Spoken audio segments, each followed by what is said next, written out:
Have you ever felt left out in a crowd? A common question that resonates with many of us, isn't it? Welcome to Brainwave Breakdown. My name is Godfrey, and in today's video we'll be discussing your transition from outcast to lead cast. We've all been there on the sidelines, nodding along to conversations that seem to orbit around us, feeling like we're on the outside looking in. It's a universal experience, this feeling of being the boring one in a sea of sparkling social butterflies. Imagine being able to walk into any room with anyone and not just participate, but shine in any social situation. Sounds appealing, doesn't it? But here's the good news. It doesn't have to be this way. But how do we get there? Right around the 18-second mark, we will delve into the first crucial step. It's not about a magic potion or a secret handshake, but rather about building skills, strengthening your social muscles, and learning to initiate conversations. So what's the secret formula to transforming from wallflower to social butterfly? Just like any journey, it begins with a single step. We've all heard the phrase, first impressions matter, right? Well, it's more than just a catchy saying. Science backs it up. Studies show that people form an opinion about you within the first 7 seconds of meeting you. So, let's dive into how to make those 7 seconds count. First things first, your physical appearance. And before we go any further, if you're finding value in this video, please hit that subscribe button and give us a thumbs up. It helps us out a lot. Now back to our topic. Don't misunderstand me, it's not about being the most handsome or the most beautiful person in the room. It's about presenting yourself in a way that shows you respect yourself and the people around you. Dress appropriately for the occasion. If you're unsure what that entails, it's always better to be slightly overdressed than underdressed. Neatness and cleanliness should never be compromised. Remember, your clothes are an extension of who you are. Next, let's talk about posture. Standing tall not only makes you look confident, but it also makes you feel confident. So pull your shoulders back, lift your up, and walk into a room like you belong there. Because guess what? You do. But of course, first impressions aren't just about how you look, they're also about how you think. Enter any social situation with a positive mindset. Believe that you are interesting, that you have something valuable to say, and that people will enjoy your company. This mindset will guide your actions and your words, making you naturally more engaging. Lastly, always remember to smile. It's a universal sign of friendliness and warmth. A genuine smile can go a long way in making a great first impression. Now, all these tips are fantastic, but they won't do you any good if you're not being authentic. People can sense when you're not being genuine, so while it's important to present your best self, it's just as important to present your real self. Remember, you never get a second chance to make a first impression, so make your first impression count.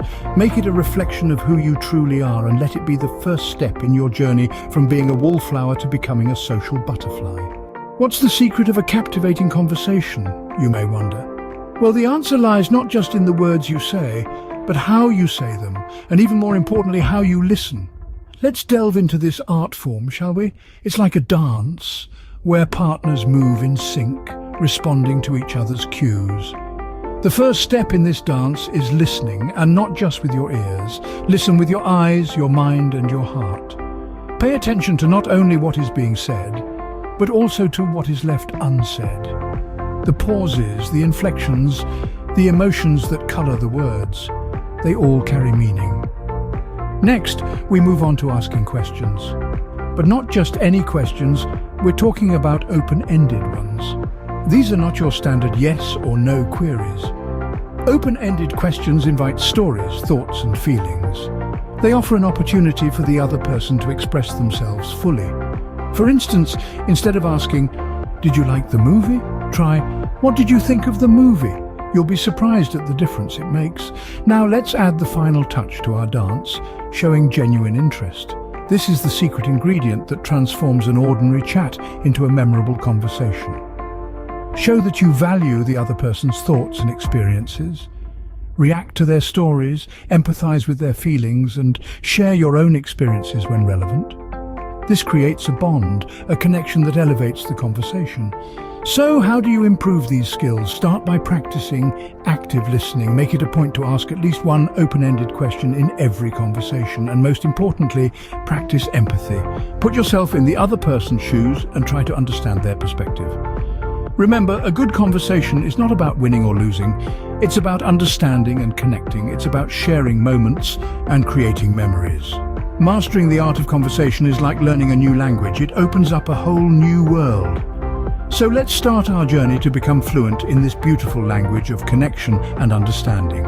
Did you know that our body language speaks louder than our words? That's correct, my dear friends. The way we stand, the gestures we make, even the subtleties of our facial expressions, they all play a pivotal role in how others perceive us.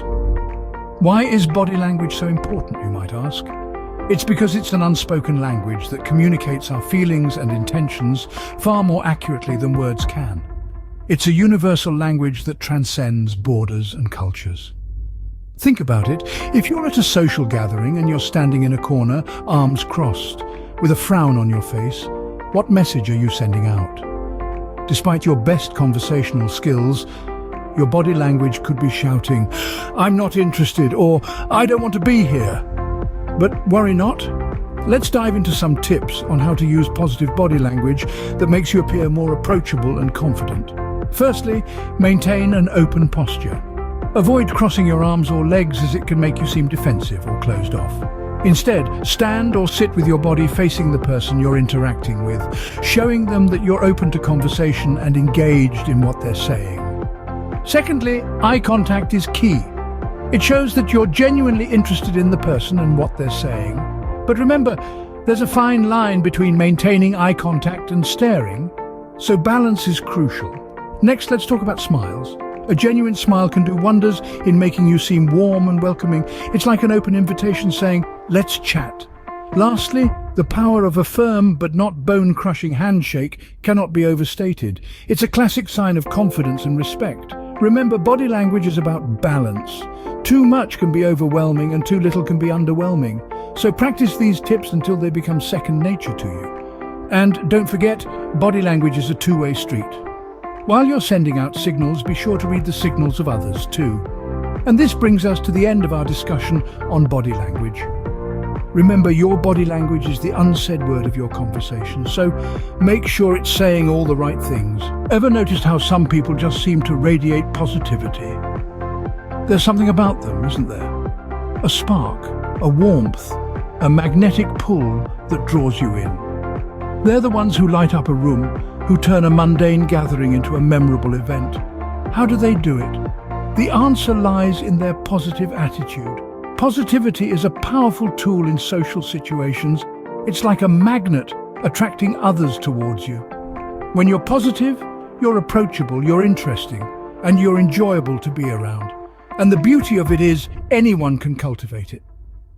So, how can you cultivate positivity? Let's dive into that. The first step is to practice gratitude. It's about acknowledging the good in your life, no matter how small it may seem. A warm cup of tea, a sunny day, a friendly smile from a stranger. When you start to appreciate these little things, you'll find your outlook shifting, your mood lifting.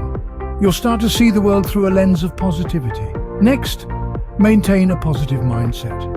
It's about choosing to see the glass as half full, not half empty. It's about seeing opportunities in challenges, not obstacles. It's about focusing on solutions, not problems. This might sound difficult, but it's a habit, and like any habit, it can be cultivated with practice. Remember, positivity isn't about ignoring life's problems. It's about approaching them with a constructive mindset. It's about believing in your ability to overcome them. And when you carry this mindset into social situations, you become someone people want to be around. Let's also not forget the power of positive words. The language we use shapes our reality, so choose your words wisely. Speak words of encouragement, of kindness, of positivity. You'll be amazed at the difference it makes. And finally, smile. It's the simplest, yet the most powerful tool in your positivity arsenal. A genuine smile can break down walls, create connections, and spread positivity like nothing else. Positivity is contagious. Spread it around. It's a game changer. A crowd pleaser, a key to becoming a social butterfly. So, practice gratitude, maintain a positive mindset, use positive words, and don't forget to smile. The power of positivity is in your hands. Let's take a moment to reflect on what we've learned.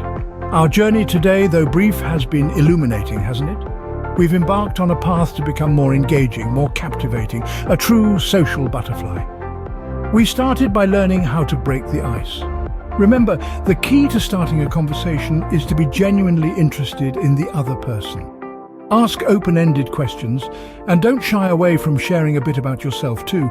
It's all about creating that initial spark. Next, we delved into the importance of first impressions. It's been said that people form their initial opinions of us within the first 7 seconds of interaction. So, make that time count. Dress appropriately, exude confidence, and above all, wear a warm, genuine smile. Then, we discussed the art of conversation. It's not just about speaking, but listening as well. Be the person who knows when to talk, when to listen, and how to respond.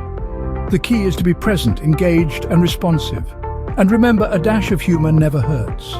Our journey then took us to the realm of body language. Our non-verbal cues can often speak louder than our words.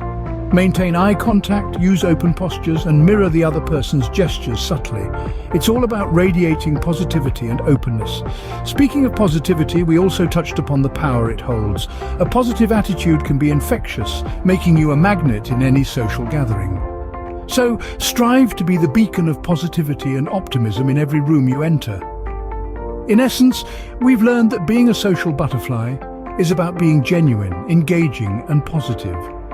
It's about enhancing your natural qualities rather than trying to become someone you're not. So hold your head high, embrace these lessons, and remember, becoming a social butterfly isn't about changing who you are, but about enhancing your natural qualities. So go out there and spread your wings. Thank you for joining me on your journey to self-improvement. Please, won't you take a moment to like and subscribe to our channel so that you can always see our new content? We appreciate you. Bye for now.